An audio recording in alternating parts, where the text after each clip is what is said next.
Hey, morning guys. Morning. Slightly earlier today, 9:30, crawling earlier. Is this the new normal? Is this us shifting back to a more normal way of life?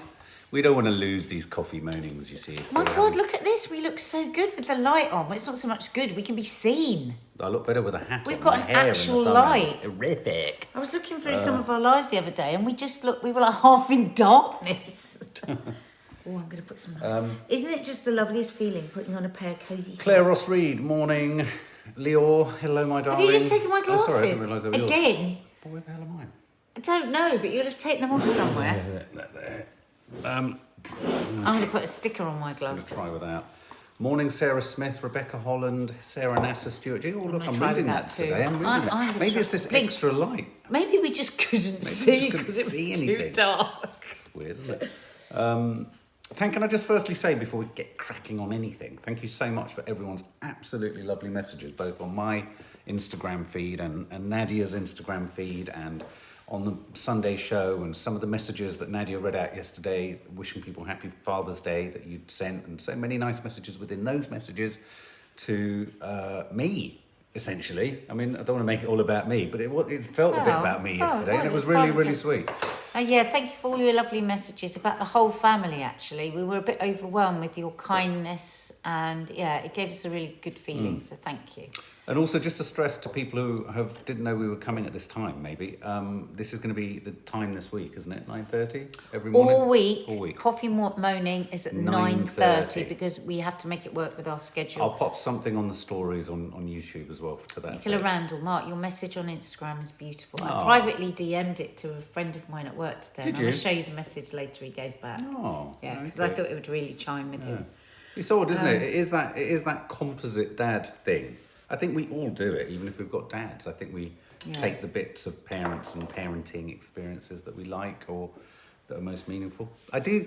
The one thing I miss, if I had one thing I miss, and I genuinely miss this, and there would be, is when you're having profound doubt about parts of your life, not even necessarily, because you don't necessarily reach out to your mum and dad and ask for their advice, but the knowledge that they're there as a backstop, that's the bit I miss. Yeah, I'm at the age now where I don't want to tell my parents anything bad at all because I just want them to just only see me as happy so that they have a nice time.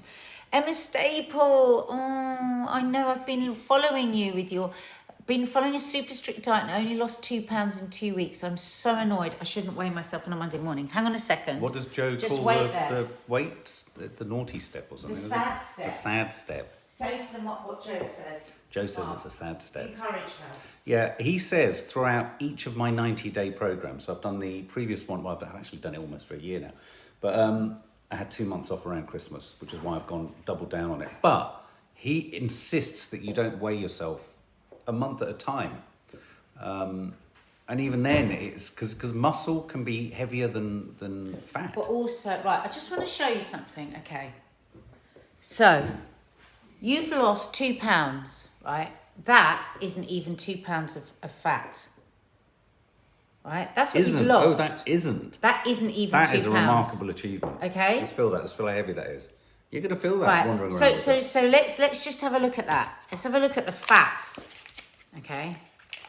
That is no longer around your heart, around your organs. You're no longer carrying that. It's no longer on your toast either. And the problem is with the scales is that it feels like, no, I've only lost 2 pounds.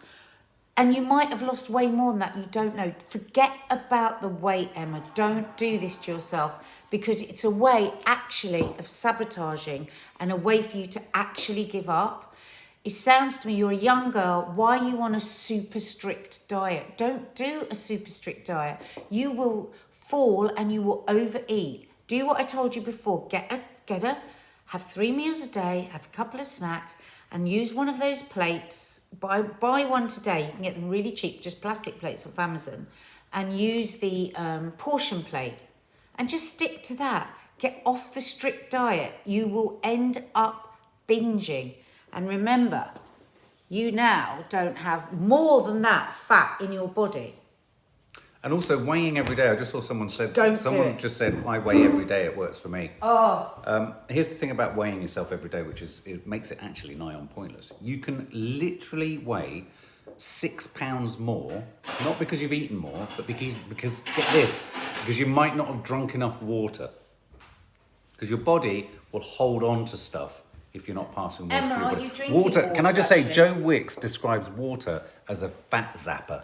Yeah, because if your Don't body's overdrink water. dehydrated, what happens is it just doesn't work as efficiently. So you might have fired it up with good food. I nag Mark about this. He fired it up, like when Mark does his workouts, you know, he fired up his metabolism. If you then haven't got enough liquid, your body doesn't work efficiently. Look, this is the plate, okay? So what do you want? What are your family eating today? Have the same as your family are, but just use the portion plate. Just don't overeat. Boom. Get off the strict diet, but don't get off the strict, and don't eat all the shit. You're the girl, aren't you, that had the burger in the microwave at 11 o'clock at night? That sort of stuff is unhealthy. Just eat really healthy food. Stay off the fruits like loads of grapes and bananas and all that. Go to berries, pears, apples, berries, raspberries, and just, get off the strict diet. Move more, eat everything, but just eat it in moderation. And these really help. No massive cereal bowls. What is your... Cereal bowl should be this big. Gabrielle asking, what is your big announcement? You'll have to wait until later in the week. What was I going to say? I must buy one of those. Nadia, what are you doing? Jacqueline Frost. Nadia, what are you doing? It's a curious question. What do you mean? She's talking to you. I don't know. That's weird, isn't it? Give us a bit more. Did you hear your computer sort of came on as if it had been turned off? Did you turn it off before you came on? That means your computer's crashed. Did you save what you were writing? Yes. Good. Morning, guys. Nadia, please could you share where Mark's skull was from? Let me go and get it. It's so lovely. Yes, it was from the House of Neon. The House of Neon. It's gorgeous. And the woman that made it doesn't live far from Lisa. So that's partly why I went up to see Lisa the other day, so I could pick it Does up. it look like it's my head? And it's done with silver leaf. Isn't it gorgeous? Look on the shot. Does it look like my head? Yeah, it looks... Actually, move it a little bit to that side. There you go. Oh, wow, it's completely your head. Hang on. No, I'm trying to conceal my bad hair day. Yeah, weird. Oh, no, that's not going to work. Sorry. Take that. I'll distract. Da, da, da, da, da, da. It's got a hat day. It's lovely, isn't bad hair it? day. Well, every day is a bad hair day for me. Until July the 4th, we're not going to be able to... So here's the thing. I'm tired of trying to use my mate. Just finished your Joe Wicks this morning. Funky kids. Well done. What was I going to say? Sorry we look ghastly. Well, that's the first point. So I put a hat on. It was a weird day. Can we just reflect on Father's Day just for a minute? It was a weird day. It was a weird day because I think for many people, and a lot of people we follow on Instagram, what have you, it is a day of mixed emotions, isn't it? And especially a day of mixed emotions, given that so many of us can't and couldn't hug or be with or see for all those, you know, obvious sort of lockdown reasons. But also, I do think it was a day where a lot of men, I do think men more generally are feeling like they can get in touch with their more emotional sides, dads and stuff like that. There's always more work to be done because men feel so isolated and lonely in lockdown. Been talking about it all week last week. But it's funny because I felt like I was in that funk. I do think men feel slightly trapped in their emotions sometimes. And I think it's very hard for people around you. I think everyone does, but I think there are just different components to it. And I think... Trapped in your emotions is a good line.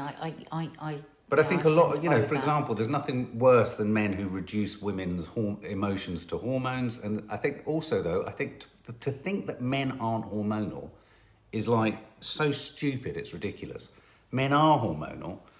We're human, we're creatures, we're animals. We have all the same sort of stuff going on. So I think, you know, I don't know. And, you know, having read Denise Welsh's book yesterday, The Unwelcome Visitor. Sorry. Oh, it's all right, don't get me wrong. Where she talks about her depression over the last 30 years, and you hear the roller coaster that's gone on with her hormones, and doctors not understanding and just dismissing it when she knew a massive chemical reaction had happened in her body. Yeah. And men have hormones. They're now saying that they think men do have a menopause. Well, when they have a drop in testosterone. Because here's the problem, and I think this is a problem with, you know, as the son of a really ardent feminist, I think you've got two choices. And my mum, to be fair, she's not so ardent anymore. No, she's not so ardent anymore. But to be fair, during the 70s, she was the mum who would say, look, You can't pretend we can't coexist alongside men. You need men to be educated. It's pointless just saying cut all men off and chop all their balls off and throw them in the sea and all that kind of stuff. But I think you can't have it both ways. You can't say we are this incredibly complex. I think there's an assumption that women are much more complex emotionally and much more sort of nuanced and much more subtle in their kind of deviations of mood. And I think that there is an assumption that men, and it's still a prejudice, that men simply aren't, because we are a more functional beast. And I think that runs so deep through society and through culture. There's a lot that has to go on to change. I mean, as much needs to go on to change that as it has done, necessarily so, to reach more equal rights with women and all that kind of stuff. I think we have to accept we're humans. Yeah. And we're all just sort of, Anyway, so I had one of those days yesterday where it was lots of highs, lovely moments, but also quite a few and so many of you, Suzanne Stone's saying it here as well, I was an emotional wreck watching the No Name Sunday show. It was such a beautiful show. Thanks for giving up your special day to share it with us. It was a beautiful show, and it was our girls were so touching. They really were. Kerry Harris, hi. I understand you had lots of messages which were beautiful. My message was missed somehow. Thank you for reading them.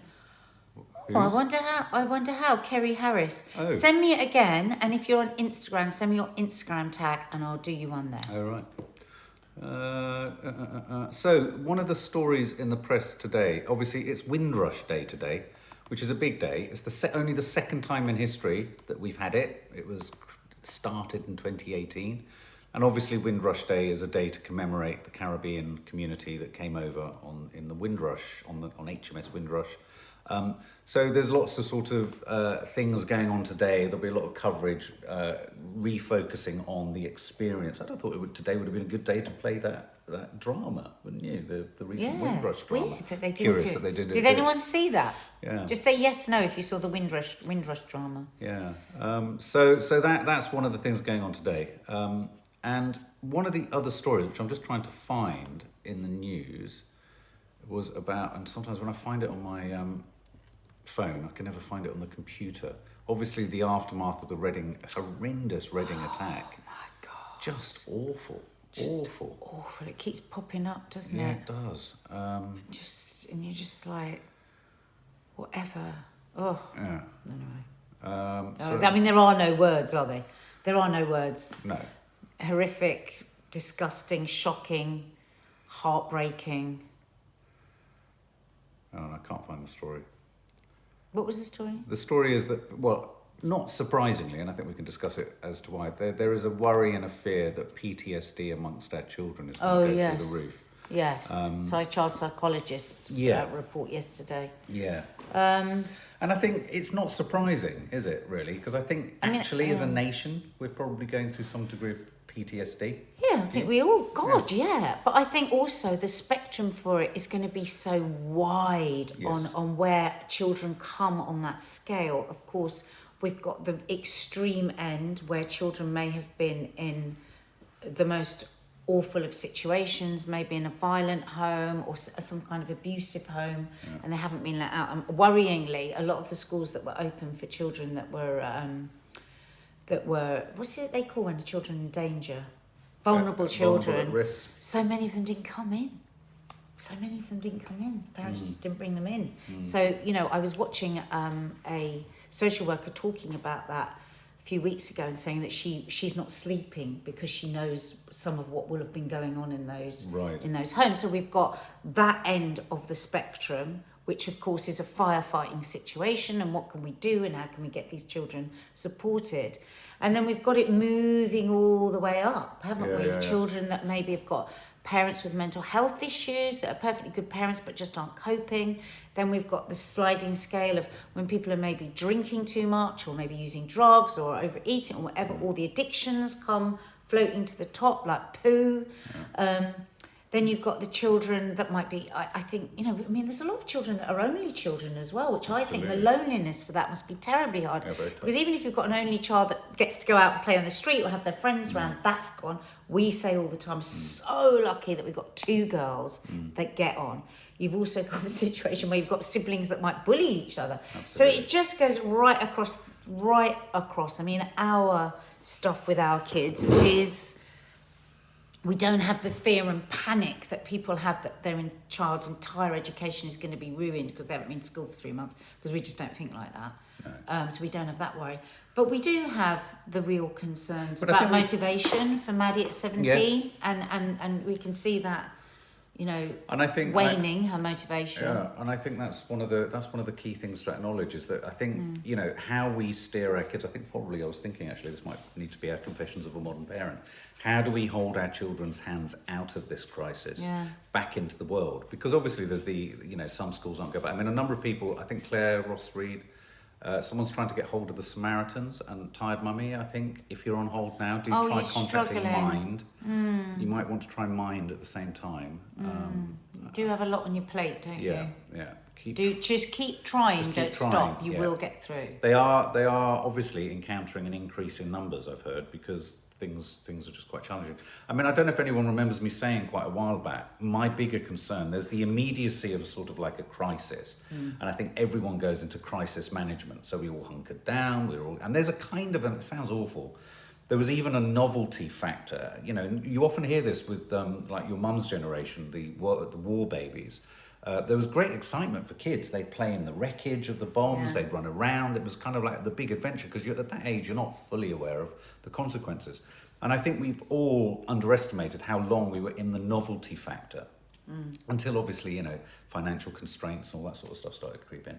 My concern has always been some actually... parents are just really bullying. Yeah, or just not very nice to just their not kids. very nice, exactly. You know, or you could have one parent that's nice and you've got another really authoritarian. Yeah, but that must be just so hard. But my major concern sort of really early on in the crisis was this point now, which was going to be when essentially... we haven't got much news flow to come about the unlocking and the peeling back. It's going to be nuanced stuff, isn't it? Maybe it'll be a metre, maybe it's 2 meters. But the optics out there are no different for kids. It's people in masks. It's reduced capacity. It's long queues. I mean, the first time, let's not forget, when I got used to the queues, I was reminded of Nazi Germany when they had no, you know. I've been quite protected in that you've been great. You've been doing the shopping, which has been amazing, and I've been having meat and all of that delivered. Because I did get really scared about going out, and I forced myself to go out with my sister the other day to 2 shops, and oh my God, I have to say, I found it so shocking. And how it's the way we all stand with acceptance in a mask, not talking. You know, somebody walked past us to stand behind us, and my sister was like, too close. She said to the woman, too close. You know, and then the woman jumped back, and I thought, it's all of this that our kids must be thinking, what is our future? Yeah, of course. I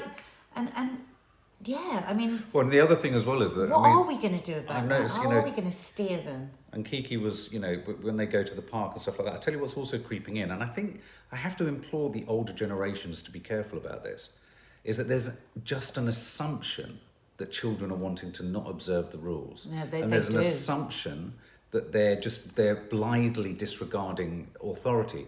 They're not. What you're asking an entire generation of children to do is not be children.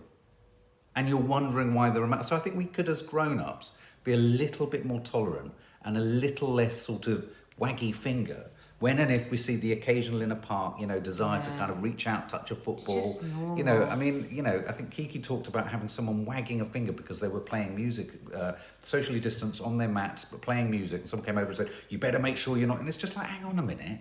Hang on a minute. We'll shop in there if somebody comes. Well, hang on a minute. But it's like, yes, if they're all snogging and rolling around and then running off and disrupting people. But I do think we need to just be a little bit... Just because we're not kids, it's very easy for adults just to say, oh, you know, you're only being asked to do this. We don't know how long we're going to have to live like this. It might be years. It could be like this for years. I just think it's very easy for grown-ups to lose a sense of what being a child is. Means, yeah, exactly. So I think that could help with PTSD, where we could be a little bit more tolerant at the edges. Yeah, somebody there saying...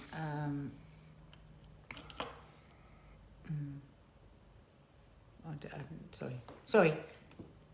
We got no idea. When we touch this, it just flies up. Jane Bentley, my son has autism and I've encouraged him to be social now. I'm asking him. You've encouraged him to be social and now you're asking him to hold back. Yeah, I can know. see that. Yeah. With her anxiety. Yeah. It's really hard, isn't it? If we've been like pushing them out the door and trying to make them braver now. we've made it like the scariest thing on that they could do is just step outside the front. Absolutely. I have to say, I'm quite pleased that both the girls don't seem to be that scared about going out. I'm quite relieved No, about but that, 'cause equally that they was my don't big feel worry. irresponsible either. You Yeah. know, I mean, I'm cautious about them getting buses and stuff like that. If they don't have Gabrielle, to. I went on the train the other day. Gabrielle's saying she's petrified of having to go on the train again. I know. Oh my God, and we don't even really know what this...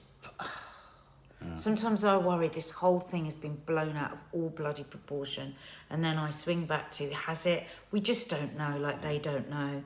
You know, the more and more I read around other stuff, not just what we've been told, I do worry.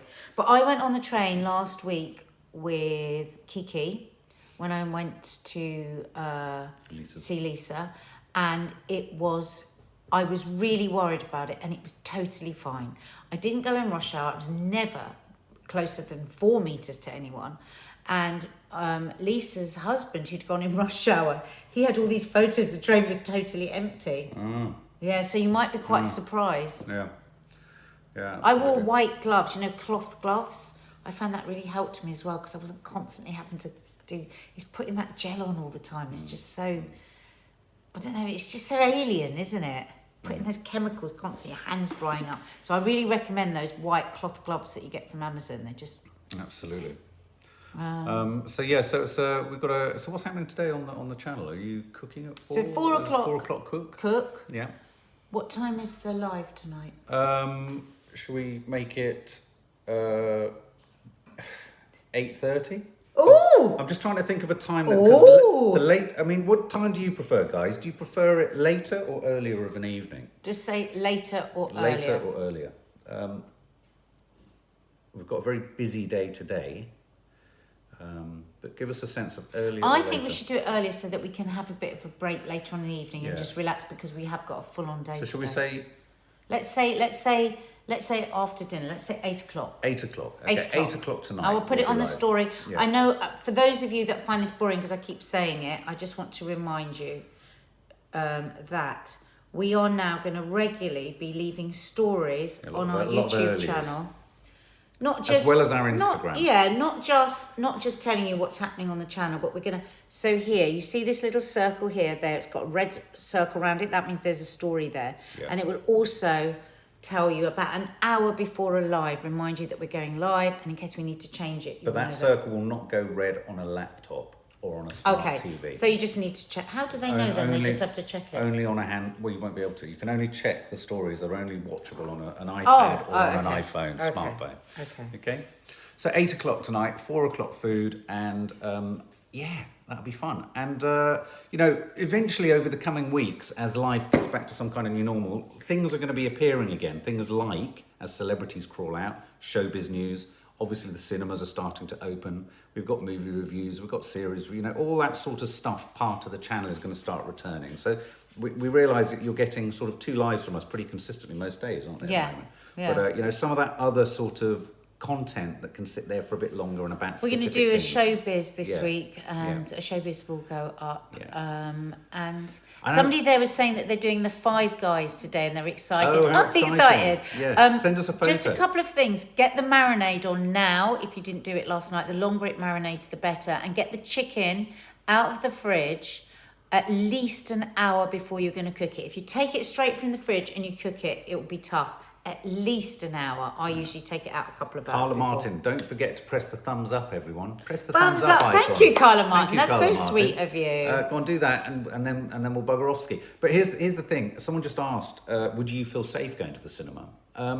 It's funny, isn't it? I think everyone has their own passion or interest where they're willing to take a little bit of more of a risk. A lot of people feel that about pubs. It's like, give me the choice. I understand that. I would have, if I think back to when I was a drinker and I was being told I couldn't go to the pub, can you imagine how fucking outraged I would have been? I mean, it would have been unbearable. Go on, get us over 200 thumbs up. I showed my family the Father's Day message, and my little girl Ellie ran round saying, we're famous, I'm a loose woman. That's so cute. Oh, thanks, guys. Oh, that's so cute. Family guests, if you haven't watched the No Name Sunday show yet, watch it. It was a real corker. It's a very emotional one. It's really, really lovely, Yeah. and it's such a feel good. Really And thank you for sharing all your Father's Day messages, guys. I found it warmed the cockles of my heart, so it did. It did. See you here at 4 o'clock for cookery. All right, guys. Well, look, lots of love and stay safe. And obviously, you know, there's always silliness going on Nadia and Sawalha and family Instagram, Mark_Adderley. That literally hasn't been time for me to find Mental Marky. I do apologise. Somebody was asking about that. Mumsy, marinate Five Guys. Watch, doesn't know what I mean. Five Guys is Not a kind of literally burger. Five Guys. Five Guys is a burger, but we're talking about. Oh, hang on. What? Oh, it's Nando's. I'm talking. Somebody said they were doing Nando's, and I Marinate said Five Five Guys. Guys. Sorry. The person who said they're doing Nando's, make sure you marinate the chicken. You don't need to marinate. Is it marinade or marinade? Marinade, the Five Guys, but you do need to still get the meat out about an hour before. It does sound like you're a serial killer. It does. I'm going to doesn't it? marinate Five Guys. I'm getting out of here sharpish. Lots of love, guys.